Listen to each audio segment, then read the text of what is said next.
ఓబేదేదేమి ఇంటిలో దేవుని మందసం ఉండగా ఆ మందసంలో మన్నగల బంగారు పాత్ర, చిగురించిన అహరోను చేతికర్ర, శాసనము గల మందసం, శాసనము గల పలకలు, ఈ 3 ఉన్నాయని మనకు తెలుసు. అయితే గడిచిన ఇవి క్రమంగా మనం మాట్లాడుకుంటూ వస్తున్నాం. నిబంధన పలకలు, శాసనాలు అంటే దేవుడే మోషేను సీనాయి పర్వతం మీద అక్కడ రమ్మన్నప్పుడు చేతుల ద్వారా ఇచ్చినటువంటి ఆజ్ఞలే నిబంధన పలకలు. అయితే ఈ రాత్రి వేళ నేను ఈ నిబంధన పలకలు ఆపేసి వేరే అంశం చెప్పాలనుకున్నాను, కానీ ఆ నిబంధన పలకల్లో ఉన్న ఆజ్ఞలు ఎన్ని ఉన్నాయి అవి చెప్పాలని ప్రభునందు ప్రేమతో ప్రేరేపించబడ్డారు. అందుకని ఆ నిబంధన పలకలు 2 ఉన్నాయి, రెండిట్లో 2 పట్టుకుని వస్తాడు. దీనికి ఆధారం బైబిల్ ఆధారం మనకుంది. అవి మామూలుగా రాలేదు, కానీ ఆయన ఎంతగానో 40 రాత్రింబగలు మోషే దేవుడు ఇశ్రాయేలు కొరకు ఇచ్చినటువంటి 10 ఆజ్ఞలు. అయితే అవి తీసుకుని వచ్చిన తర్వాత దాంట్లో ఏమున్నాయి? 10 ఆజ్ఞలు ఉన్నాయి. ఆ 10 ఆజ్ఞలో మొదటి ఆజ్ఞను ఈ రాత్రి వేళ మనం ధ్యానించుదాం. దేవునికి మహిమ కలుగును గాక. మొదటి ఆజ్ఞ ఏంటంటే, నేను చదువుతున్నాను నిర్గమాకాండం 20వ అధ్యాయము మొదటి వాక్యం. దయచేసి మీరు శ్రద్ధగా వినండి, నేను చదువుతాను. నీ దేవుడైన యెహోవాను నేనే దాసుల గృహమైన ఐగుప్తు దేశములో నుండి నేను వెలుపలికి రప్పించి తిని. ఇక్కడ ప్రభునందు దేవుని బిడ్డారా, ఆ రోజు మోషే కొండ మీదకెళ్ళి 40 రాత్రింబగళ్ళు ఉపవాసం ఉండి ప్రార్థించిన తర్వాత ఆ శాసనాలు ఊలకనే రాలేదండి.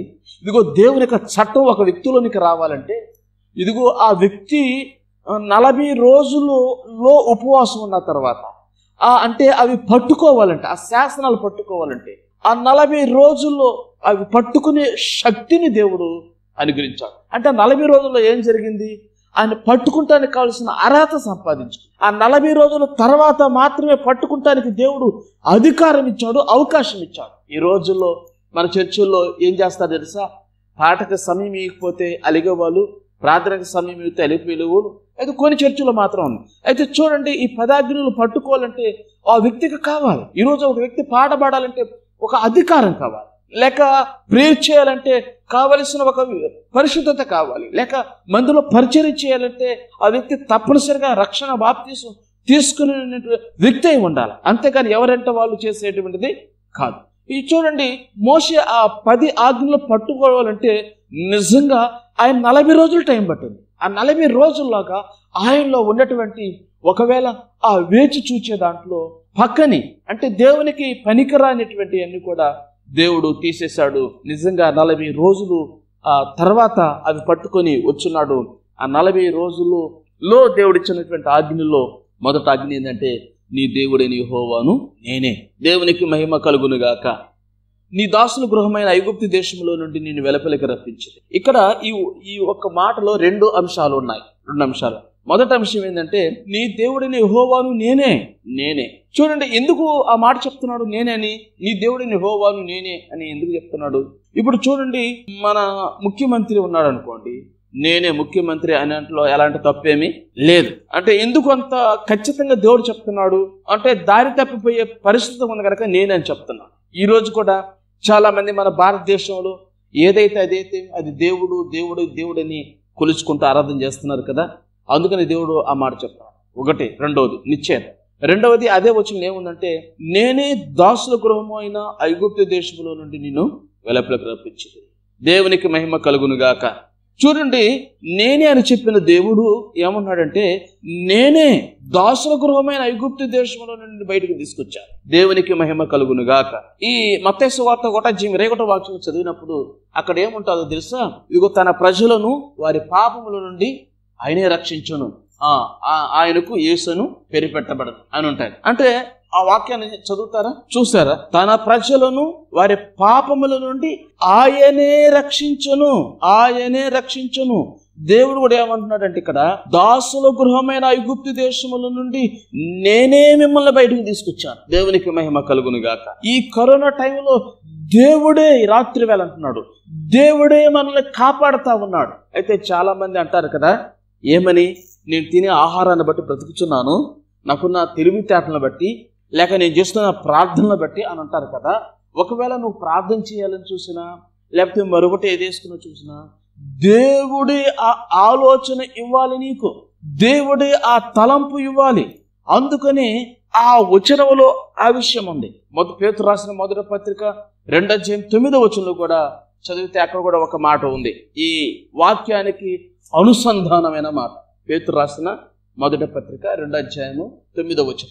అయితే చీకటిలో నుండి ఆశ్చర్యకరమైన తన వెలుగులోనికి మిమ్మల్ని పిలిచిన వాని గుణాతిశయములను ప్రచురము చేయ నిమిత్తం దేవునికి స్తోత్రం కలుగును గాక.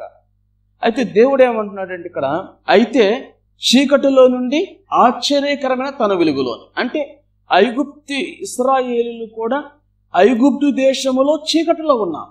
అందుకని దేవుడు ఏమన్నాడు, ఐగుప్తులో నుండి నిన్ను వెలుపలికి రప్పించిన తిని నేనే, ఐగుప్తులో నుండి బయటకు తీసుకొచ్చింది నేనే. అలాగనే మనము చీకటిలో నుండి ఆశ్చర్యకరమైన వెలుగులోనికి వచ్చాం. అక్కడి నుంచి అక్కడ వచ్చేసాం. దేవునికి మహిమ కలుగును గాక. అవును, ఇందాక చదివినటువంటి రెఫరెన్స్ లో 1:21 కూడా తన ప్రజలను వారి పాపము నుండి ఆయనే రక్షించను, అందుకు ఆయన తీసుకు ఆయనే దేవునికి మహిమ కలుగును గాక. ఒకవేళ ఏదైనా మనం కలిగి ఉన్నామంటే అది దేవుని కృపే ఉన్నది, దేవుని యొక్క వాత్సల్యత ఉన్నది, దేవుని యొక్క కరుణ కటాక్షమే. కనుక ప్రభునందు దేవుని బిడ్డలారా, ఆయనే బయటకు తీసుకొచ్చారు. అందుకని పేతురు రాసిన మొదటి పత్రికలో ఆశ్చర్యకరమైన తన వెలుగులోనికి పిలిచిన గుణాతిశయములను ప్రచురము చేయ నిమిత్తము. ఇక్కడ ఆగండి, అంటే బయటకు ఎందుకు తీసుకొచ్చాడు? ఇశ్రాయేలును బయటకు ఎందుకు తీసుకొచ్చాడు అంటే ఏదో వాళ్ళ కోసం తినటానికి కాదు. దేవుడు నిన్ను నన్ను కూడా ఎందుకు కాపాడుతున్నాడు, ఏదో ఇంట్లో ఉండటానికి కాదు. కానీ ఈ కాన్ఫరెన్స్ కాల్ ద్వారా అనేకలు పరిచయం చేసి వాళ్ళ ఇంట్లోని కూడా నువ్వు వెళ్ళకపోయినా ఇలాగ సువార్త అందించడానికి. అయితే ప్రభునంది బిడ్డలారా, దేవుడు ఈ వచనంలో ఏమంటున్నాడంటే, ఐగుప్తు దేశములో నుండి వెలుపలికి రప్పించి తిని బయటకు తీసుకొచ్చేసాడు. బయటకు నేనే తీసుకొచ్చాడు. అయితే బయటకు రావటానికి ఒకటి రాలేదు. కానీ నిర్గమాకాండ 12 మనకు తెలిసినటువంటి వాక్య భాగమే, పస్కా పండుగ ద్వారా రక్తం 2 నిలువ కమ్ములకు అడ్డకమ్ములకు ఉన్న రక్తాన్ని బట్టే బయటికి తీసుకొచ్చాడు ప్రభా ఈ రాత్రి. కనుక ప్రభునందు దేవుని బిడ్డలారా, ఆ 10 ఆజ్ఞల్లో ఉన్న మొదటి ఆజ్ఞ ఏంటంటే, దేవుడు స్పష్టంగా చెప్తున్నాడు, నీ దేవుడైన యెహోవాను నేనే. అయితే నిజంగా ఆయనే నిన్ను కాపాడుతున్నాడు, ఆయనే నిన్ను పోషిస్తూ ఉన్నాడు, ఆయనే ఎంత శ్రమలో ఉన్న ఆయనే కాపాడుతున్నాడు. కాపాడిన దేవుడు ఏం చేస్తున్నాడంటే, ఐగుప్తు దేశంలో నుండి బయటకు ఏ విధంగా తీసుకొచ్చాడో మనల్ని కూడా ఈ లోకమైన ఐగుప్తులో నుండి, పాపమైన ఐగుప్తులో నుండి, చీకటైన ఐగుప్తులో నుండి, పాపప కార్యాల్లో, త్రాగుడులో, జోదంలో, పాపములో కొట్టుకుపోతూ ఉండగా పరలోకమందున్న దేవుడు చూసి ఈరోజు మనల్ని కూడా బయటకు తీసుకొచ్చాడు. దేవునికి మహిమ కలుగునుగా.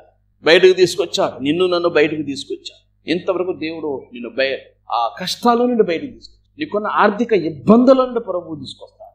నీకున్న ప్రతి పరిస్థితులను బయటకు తీసుకొచ్చాడు. అయితే ఆ సత్యాన్ని నేను తప్పనిసరిగా ఆయన తీసుకొచ్చాడు గనక 3వ వచనం ఏంటంటే, అందుకని నేను తప్ప వేరొక దేవుడు నీకు. ఏ దేవుడైతే నేను పోషిస్తున్నాడో, ఎవరైతే నా పాపాల కొరకు రక్తం కార్చాడో ఆయన మాత్రమే నువ్వు దేవుడిగా గురిపెట్టుకోవాలి. ఆయన పరిచర్యకే ప్రాముఖ్యత ఇవ్వాలి.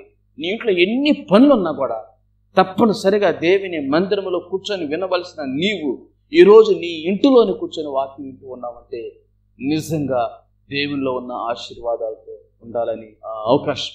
కనుక చెప్పబడిన ఈ మాటలు బట్టి ప్రభువును దేవుని బిడ్డారా, నిజంగా అద్భుతమైన విషయం ఏంటంటే, పేతురు రాసిన మొదటి పత్రిక 2:9 ఎందుకు బయటికి తీసుకొచ్చాడంటే, ఆ తల్లిని ఎందుకు ముందుగా చెప్పబడిన ఉపమానం ద్వారా ఆమె ఎందుకు తీసుకొచ్చాడంటే, ఆమె అనేకులకు సాక్ష్యం చెప్పింది, అనేకులకు సువార్త చెప్పింది. అందుకని ఆమె రక్షించు. ఈ రోజు కూడా నేను ఎందుకు కాపాడుతున్నాడు తెలుసా? తినేసి ఇంట్లో కూర్చుంటాను. కనీసం ఈ ఒక్క ఫోన్ కాన్ఫరెన్స్ ద్వారా ఇదిగో ఒక్క మాట ఫోన్ చేసి మాట్లాడు, నీకు తెలిసిందే చెప్పు. ఇదిగో నువ్వు చెప్తే తప్పనిసరిగా దేవుడు వాళ్ళ ఇంట్లో కూర్చున్నా కూడా నీ ప్రయాసలో దేవుడు ఇంకా ఆ ఉపమానం తెల్లాగా మనం యేసు ప్రభు యొక్క సాక్ష్యం తెలియపరచండి. దాని ద్వారా మనం సాక్షాత్మై దేవుని నామం గురించి జీవిస్తాం. దేవునికి మహిమ కలుగును గాక. హల్లెలూయా, హల్లెలూయా.